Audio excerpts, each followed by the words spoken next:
I am Anne Ladyem McDivitt. I am the Digital Humanities Librarian at the University of Alabama. Don't say Roll Tide to me because I don't know what that means, honestly. I've been there for not long enough to get the football culture. But also, I am a video game historian. My background is that I got my PhD down the road at George Mason University. Yeah. And it's in history, and my dissertation was on the early video game industry and the people who made games. So my topic, if you're in the wrong place, you'll know this now, is from Get Tough to Get Cute, Pac-Man and Women in Early Video Games. So first, I think we should talk about Pac-Man a bit and the general understanding of what it is. Most of you know what Pac-Man is, I assume. But it came out in 1980 in both Japan and the United States. And Toru Iwatani was the developer for it. He was the sole developer. And Namco published it and Midway in the US. And I have quotes from Iwatani that people asked him why. Why did you make this game? It's such a weird game for the time. And he had several different responses, and it is worth mentioning that these were responses many years after the fact, but I think that makes it an interesting interpretation that this is how he viewed what he did many years later. One of the things that he particularly wanted to say is that he felt that it was a feminist game, which is fun. He said that he wanted to make a game because new women didn't want to be pursued anymore. They wanted to be the pursuers. So he thought that being able to get the pellet and then go after the ghost would appeal to more modern women. And I have another direct quote where he says, around the time that we launched Pac-Man, video game arcades were filled with games where you shoot aliens. It seemed very dark. It was for men. It wasn't fashionable at all. When women would go out, they'd go out in a group with friends or with a boyfriend as a couple, and I realized that if women and couples were going to come to game centers, they had to be cheerful places. When you think about things that women's like, you think about fashion or fortune-telling or food or dating boyfriends, which you say that you make a feminist game and then you say stuff like that, so you take the good with the bad. So I decided to theme the game around eating. After eating dinner, women like to have dessert. Which, I can't deny it, but also men like to have dessert. So, and the issue that he had is that arcades at the time were dark, and they were seen as these sort of like seedy places to go into. And so he wanted to create a game that would change the face of an arcade. And he didn't do it by himself, but this was definitely a step forward. And so, really, Pac-Man had a huge cultural impact when it was released in the U.S. We have the really, really terrible song, Pac-Man Fever.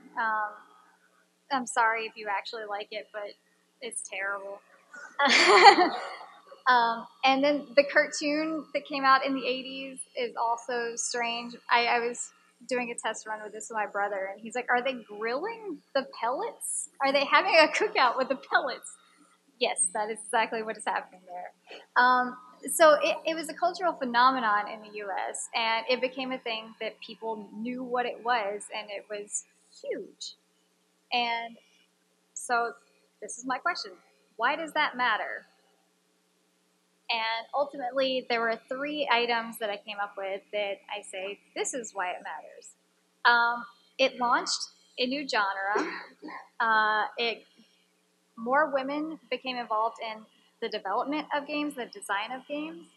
And then you had more women who were gamers actually going into the arcades and playing as well. So I'm going to take each of these 3 things and go a little bit more in depth into them. So the new genre is cutesy games, which is, again, very weirdly sexist. But you will find this word in all kinds of video game documentation from companies that they're looking at how to make cutesy games, how to make games that appeal to women and also younger audiences. And so they have this push that they want to know, like, what makes this appeal to women? What makes it appeal to younger players? How do we make it so it's not just a thing for guys? How do we get the arcades to have a better image? And you have some fantastic people in this entire scenario and what they're saying. The Midway director of sales, Larry Burke, was saying that they only became aware of Pac-Man's appeal to women when women kept calling us and saying it was adorable. And Edric Haggins of Data East was saying, I don't see why it would make any difference to male players one way or the other, but it might make female players more inclined to try the game. My feeling is that we're losing a lot of the market by ignoring the needs of female players. And Eugene Jarvis went into this entire spiel where he was thinking how cool it would be if you went to an arcade cabinet and you could choose a button for whether or not you are a boy or a girl, and that would change your avatar and the presentation of the game. And the quote that he was talking about was that women were changing from being victims to kicking the bad guys in the nuts. And so he wanted to have that shown in the arcades that women can also be awesome. And it's crazy. The last thing that I wanted to mention on this aspect of the cutesy games and the reactions of the companies is David Nutting of Nutting Associates. He was saying that his company had an edge because they already had women developers. And again, this is a cringe-worthy quote, so prepare yourself. Women are better at creating the patterns, imagery, and atmosphere for games. They have more of a sense of feeling and color than men do. Games done by men work fine, but usually they look a bit stiff. Yeah. So, Miss Pac-Man is one of the first cutesy game responses. And this was Sanjaraki of Valley Midway, which it should be worth mentioning. Miss Pac-Man is not affiliated at all with Iwatani. This was a whole new thing. And Stan for Valley Midway said that they made Miss Pac-Man as a way to thank the lady gamers. And I don't know that this, like, sultry dot lady is thanking me, but I guess I appreciate the sentiment. Who knows? But Miss Pac-Man was their response. They said, okay, Pac-Man was great. We need something different. Let's do Miss Pac-Man. I'll talk a bit more about Centipede, and I know that Carly yesterday talked about Centipede as well because it's great. And I'll talk about it more later. It's wonderful. Mr. Do was also one of the ones that they considered a cutesy game, and it was through all the documentation that they wanted games like this. I don't know that a clown in a game is ever a good idea, but I went through the gaming magazines when I was doing my research to try and find quotes from actual gamers. And I found one from a girl named Desiree, and she got an arcade spotlight because of her prowess at Mr. Do. And she said that it's one of the cutesy games for relaxing. It's not as complex in strategy, and it's not so demanding. So while I'm terrified of this concept, Desiree loved it. And Qbert is an interesting case. Qbert was one of the games that was seen as like the first American real response to Pac-Man. Miss Pac-Man existed, but Qbert was the new mascot. What they learned from Pac-Man and Miss Pac-Man is that people in general, not just women, like it when you have a character with a face, with a story, with merchandise. People like that. And so Qbert kind of became that type of thing. And, here we go. It says that the lack of violence in Qbert was a big pushing point on why people liked it, and that it was full of the strategy and the stories, and that everything had personality, and that it was the de-emphasization of violence. And Neil Tesler of Video Games Magazine was saying that all of those were key aspects of Japanese gaming at the time, and that Qbert essentially like copy pasted it from the Japanese game vault, as he put it. So despite this being an American developed game, it was going off that same model of Pac-Man. These are some of my other favorite ones that I found, and I know Carly's heard about Wiping before because it's just the most bizarre game that ever existed. For the record, Wiping was a game that was Japanese developed, and the entire premise of it was that you played as a woman who was supposed to vacuum the floor. To win the game, you vacuum the floor. And the reason that I include all these specific titles are these were listed as the cutesy competitor games in the Atari records at the Strong Museum. So I thought that this would be a good list of, what were they considering cutesy? Puyan's adorable. Yes, it's definitely adorable. And Frogs and Spiders doesn't sound at all adorable, but whatever. Frogs and spiders are things I don't want to be around. But the fact that somebody thought that a good idea was wiping in order to appeal to women is just mind-bogglingly sexist for one, but also just terrible. So the second tier of this is women getting involved in development. And Donna Bailey is the big one. She was the designer and involved with the development of Centipede, which came out in 1981 with Atari. And I actually got to talk to, I got to do a Reddit AMA with her, which is really exciting. And I wanted to ask her about what her experience was being a woman in the industry at the time. And she said that her background was really different from that of her male colleagues, and her goals were informed by that background. She said her primary goal was to make a game that would be visually appealing to me, and I wanted to make a game that was beautiful. My male colleagues were much more capable of programming good games, but I was more able to create something visually and topically different. She also talked about, in a different instance, where she just really wanted it to be pastel-y. She liked the colors of the pastels. She wanted pinks and greens and violets. She wanted it to just look different. And she definitely succeeded in that. Centipede is a beautiful game, even now. But that was all her. One thing that I do find very upsetting, personally, is in some recent releases of Centipede through Atari and Microsoft, they have the history of Centipede on there, but they erase her name from the team.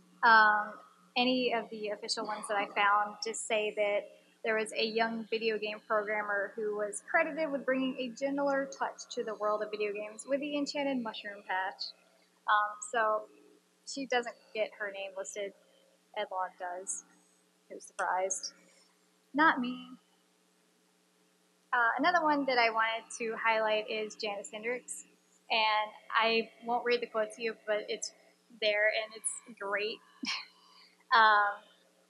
This was one of my favorite things that I found, and one of the first things that I found in my research was this specific article and this quote. And she was one of the first ones in graphics and programming, and people just didn't know what to do with her. And she ended up helping with Joust, which, how many of you guys have played Joust? Nice. So you got to play some of what she worked on. I also want to highlight this fantastic cover because it's like some sweet Pat Benatar looking character playing Centipede in these ridiculous boots. And every time I ever want a picture for something, this one has to go in there because it's wonderful. So I've mentioned it a little bit. I'm going to talk about it some more. The arcade atmosphere in the late 70s and early 80s was not great. They were usually considered like seedy establishments. Anytime you read a quote from a woman, she's like, that's just not where a woman went by herself. It was, if a woman did go there, then there were rumors and that kind of thing, which is also just so sexist. But the arcade atmosphere had a huge impact on what people were feeling in terms of video games. It didn't have this great image. Then when you have stuff coming in like Pac-Man and you have this actual effort to make the arcades look nicer and to be safer and to be more family friendly at certain points, you end up getting more of these types of games. It was okay. I was quoting Joyce Worley in that electronic games issue that I just showed you guys. So good. That she says when a woman did actually show up, she could usually be found hanging timidly in the fringes of the action, watching her date prove his masculinity by bashing a poor defenseless pinball machine into submission.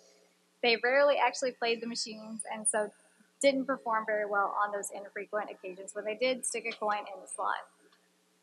And so, for one, that's visually amazing that she wrote it that way. But it is kind of odd to think that there was a fringe there that you only went when you had somebody else with you. But that really was the case. And after the whole Pac-Man and cutesy games movement, they decided with Electronic Gaming Monthly to check and see in May 1982 what women actually liked. And I think that the best part about this is that it's not just these stereotypical cute games. Women liked games. Women liked all these games. It wasn't just, oh man, give me cute colors, I'll play that. It was a door opener, and then they got to play all these other things. You have asteroids up there, you have Space Invaders up there, you have Missile Command up there. So you have a lot of variety, and it's not a fact of women just being targeted and that's what they do and nothing else. They got in the arcades and they were just as good as dudes. Actually, let me go back. So, how was Pac-Man accessible? One aspect is that it didn't have any controls. So, if you were new to an arcade, you could just go in, you have a joystick, and that's really all you have to deal with. And it makes the learning curve a little bit less. It makes it easier to deal with. And then once you get comfortable with that kind of thing, you can move up to different types of games. So it's kind of like the gateway drug of arcade gaming at the time, because you're like, all right, this one's fine. Let's try something harder. And that was a huge aspect of why people liked this, was because you could just jump in and play it. And I'm still terrible at this game. I try and play Pac-Man regularly. I have Pac-Man earrings, but I am hot garbage at it, even with simple controls. And I don't think I'll ever get good at it. I've been trying since I was a small child, and it's just. But it was accessible. And one thing that I think is important about this is there was a feminist perspective that the game magazines wanted to pull out. And I was very shocked to see that Gloria Steinem was one of the ones that they interviewed. And you also have Lindsay Van Gelder, which they misspelled her name. So just fun fact, her name is not spelled with an A. But they wanted to ask them, what do you think about women getting involved in video games? What do you think about why women aren't getting in the dev side of it? And they had some interesting things to say. The biggest thing is they were saying Pac-Man gets away from the militaristic theme that was so popular in the late 70s, and that you're not actually killing anybody. I guess they're ghosts, so they're already technically dead. But they come back if you eat them, so nobody ever actually dies, I guess, in Pac-Man. Except for you. Pac-Man dies. A lot. And Steinem said that it wasn't necessarily the cute graphics that was the pull for this, but that women just didn't enjoy as much the like strict militaristic themes. I don't know that I necessarily agree with that at all, but that was her take on it. Steinem was also saying that most games were designed and marketed by men who were experienced in technology, and they still perceived it as being a male field. And so she was saying not only do most women not know about technology, but if they become involved, then women devalue it for men. Which, that's really gross. But I mean, that's the 70s and 80s. That's how it was, and really, there's still some of that today. So be nice to people. Van Gelder was saying that there were more women in the field, but the issue is that the mass market of it was always going to be men. And so even if you did want to do more of a like woman aspect game, I guess, uh, your business wouldn't be okay with it because like, how do we sell it to these guys who are actually our market? And one person that I didn't bring up on the dev side because she was already involved in it to an extent was Roberta Williams of Sierra Online. But I did find an article with her that she was saying that the issue is just all marketing, that nobody wanted to discriminate against women, that it wasn't their goal. But when your audience is that 12 to 34 age group, that if a company ignores those statistics, they won't be a company for very long. So that was her take on that as well. And one thing that I think is totally bizarre about this, but also as somebody who's been gaming my entire life, I'm really not surprised by it, is that there really was a lot of pushback. And it was mainly because women were entering into these arcades. And so you had odd rumors coming up, like any woman who went into an arcade and didn't play Pac-Man, she went to something else that was more complicated. She was an easy lady, like you could get in her pants. And it's like, what? What are you talking about? But it became like an actual thing that people were talking about, that like only easy women play other games that aren't the cutesy games. And so you have this weird rumor mill and pushback that is completely bizarre and has no founding whatsoever. You also did have a lot of pushback in the sense that people would say, okay, well, they're only getting in on this because the control scheme's easy. That's it. They could play that game, and that is all that they could play, which is not true, as shown by I'm blanking on what it's called, the chart that I made that shows you what their actual favorite games were. It wasn't just the cute games. That was just the gateway. And also, I mean, it's everybody's attracted to colors, period. Like, it's not necessarily like, oh man, women like colors, men like colors too. Like, that's just how it is. People like colors. And when you're seeing something that's different and new, like Centipede, then you get excited about it. You get excited about like these new ideas that are coming out. It doesn't have anything to do with what's in your pants. It has to do with us as people enjoying colors and enjoying new things. And it was always a good experience. And so what happened to this? And this is the tragic tale of my story. And most everybody knows how this is going to end. We had a delightful and lovely video game crash in 82 and 83, and a lot of companies laid people off. And a lot of these women were laid off, and if they weren't, they just weren't making games anymore because these companies were going under. It was a disaster. And so you had this nice moment here for several years, well, 3-ish, where you had more women getting involved, you had more women in development, you had more women in gaming, and then everything just fell apart for many, many reasons. If you blame ET, I will fight you because that's not the only reason. I've heard that so much. I will fight you. That's probably the first time you guys have heard panelists say that they'll fight somebody, right? So that's the real like tragic part of this is that you did have this nice flip forward of women getting involved, and then it just falls apart because the industry fell apart. We have had some improvements. We would all hope that we would have some improvements since 1983, but we have had some. And so I'm always very glad to see more women involved in development and more women involved in gaming. And I just think that that's, very upsetting that we had such a good thing happening in the early 80s and it just got destroyed. And so that's really all I have. I have questions that I can take if you would like. I ended a little bit earlier than I meant to, but that's okay.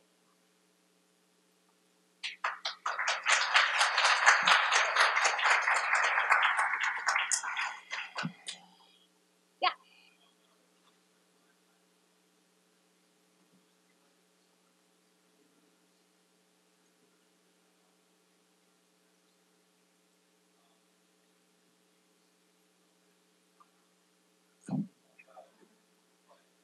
I love Todd Howard memes.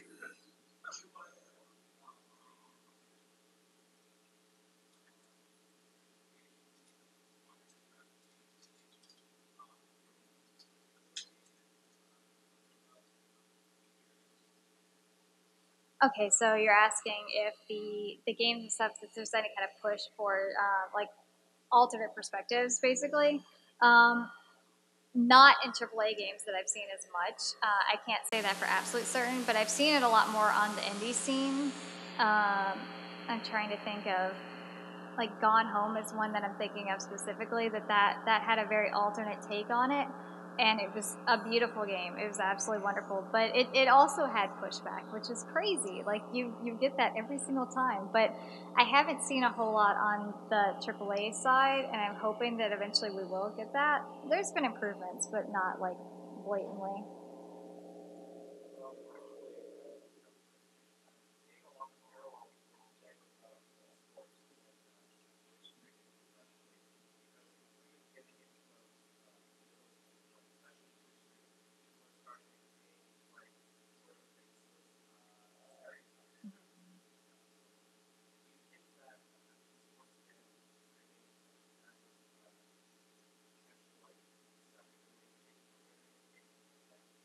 That's a good question. The question is, do I think that esports and streaming is sort of a second awakening for women in gaming? And I think that it's actually a good avenue for it because I'm personally seeing a lot more women streamers. You are going to have like the trolls that come in and say the most inappropriate things always. That's just going to happen. But I'm seeing a lot more like positivity and a lot more women getting in there and playing games they're not familiar with or games that they're just like wrecking everybody at. And I love that. I think it's great. And so the thing that I think is most important about the esports and the streaming is that it's giving a face to these people. It's saying, okay, we're women, we're here, we're also playing. We're non-binary, we're here, we're also playing. Like there are all kinds of options of who plays video games, and you can find them anywhere now on streaming. So it does give you a bit more of a variety in that sense.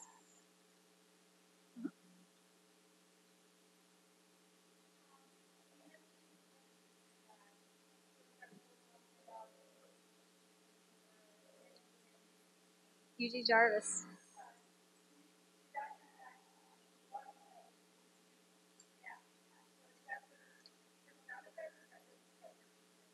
Um, Yeah, I mean, that didn't really happen then. Eugene Jarvis was still involved in gaming for a long, long time, but it didn't happen at that point. Um, I think that was more of a like modern thing. But I mainly just wanted to highlight the idea that was not something that just like came out of nowhere. They were thinking about this in the early 80s because of this new like, oh, women can be a marketable thing for video games. Wow, who knew? And so they're trying to figure out, like, how do we make it so that women will feel comfortable playing it? And apparently a gender button was that.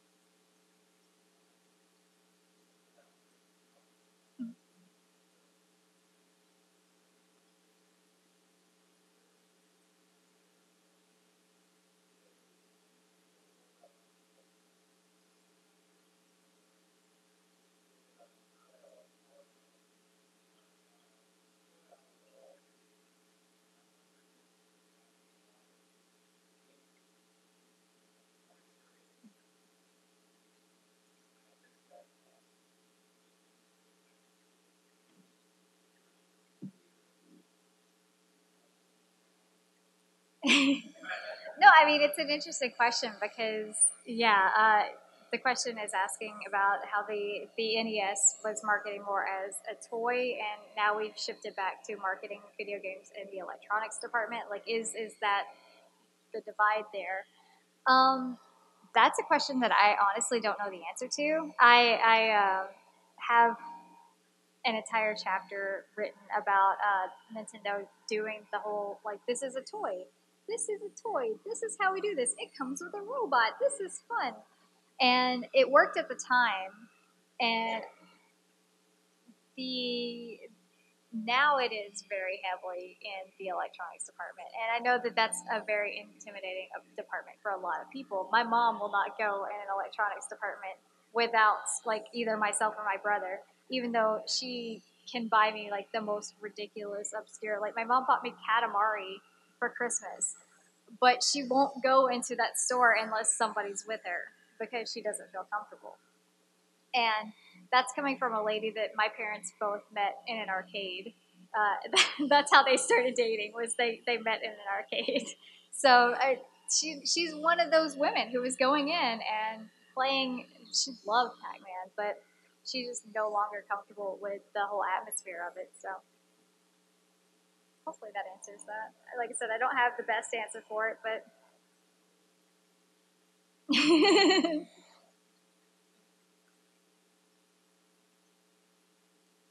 yeah.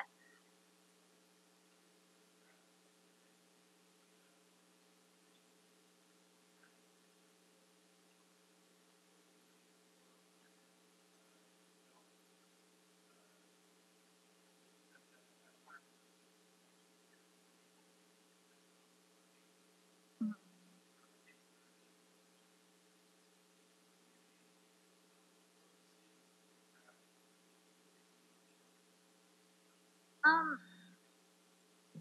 Joyce Worley, who wrote the article and the fantastic cover I showed you, um, she actually tried to find all the women in dev in, I think, 82, and she came up with 15. So that's a really small number. And it was still a smaller industry at the time, but 15 is not a great number, but it's more than they had. You had more women involved in the, like, marketing side of them, and then you had a lot of women. Actually, one of the aspects that I found in the Atari archive was that a lot of minorities and women were involved with actually assembling the arcade cabinets, and so you randomly got interviews with them, which was extremely nice to see. That, like, oh, okay, wow, what's your perspective on this? You don't actually play them, but you build them, and it was super cool. But the percentages weren't great, but it was still an uptick.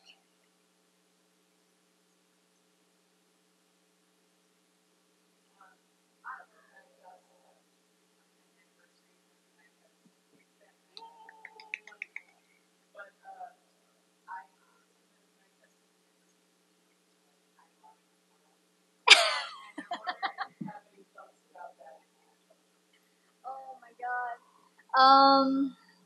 I have a lot of thoughts about Barovia. I don't know that all those thoughts should be said at a panel. Um, I, oof, I don't even know how to begin to answer this, honestly. No, it's a thing. Like, I even wrote an article on my website about just, like, the blatantly bizarre sense of like adding in racism into bro humor and how it's not okay, but people will still fight you to the death that it's okay. They defend it like crazy, and bro humor makes me so angry. So yeah, I don't have an answer other than it infuriates me. Yeah.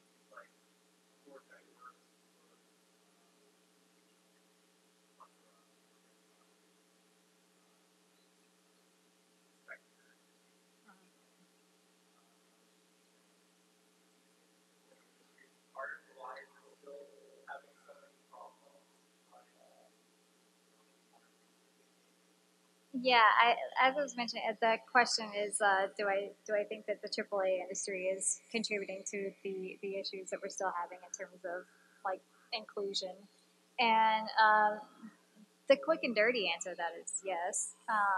But I mean, you have stuff that is coming out in the indie world, like Grease that came out with the beautiful watercolors. It was platformer on the Switch and PC, right?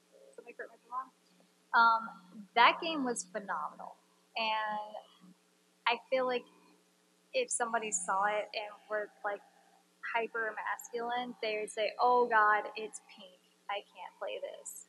And but they would be missing out on such an emotional and beautiful story that I think anybody can actually understand and they can feel it. Uh, but there's a lot more risk taking in terms of the indie side of it, and that's really just how it is. I mean, even with like Mass Effect for the first two games, they had male Shep as the he's the guy, even though you could pick as someone else, but you did have Assassin's Creed pretty actively saying that you could play as a lady recently, so that was a thing.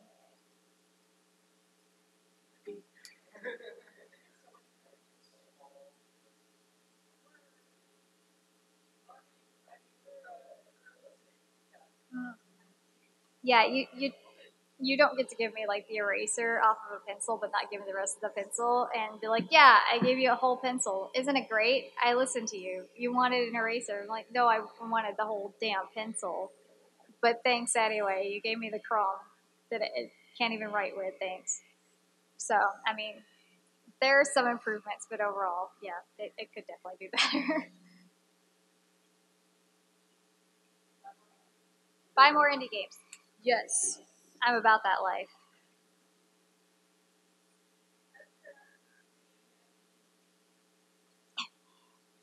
Uh, the very first game that I ever played, uh, and my family swears up and down that I couldn't even speak properly when I started playing this game.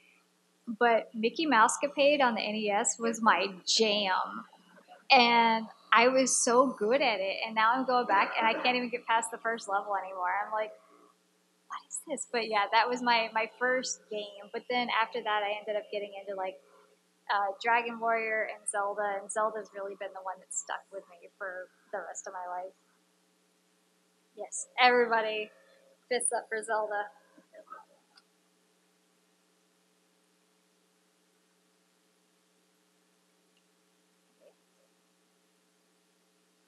Yeah. This monstrosity that is wiping. It is, but it's similar to Dig Dug, but all done with a vacuum cleaner. It's just they're like, hey, we can make a game for women. What do women like? Vacuuming, being domestic, and like, if we're going to an arcade, we don't want to vacuum. What are you talking about? I don't want to vacuum in general. I hate vacuuming. Right, like I bought a Roomba for that. I don't want any of that. But yes, it is very similar to that. Yes. I guess we're good.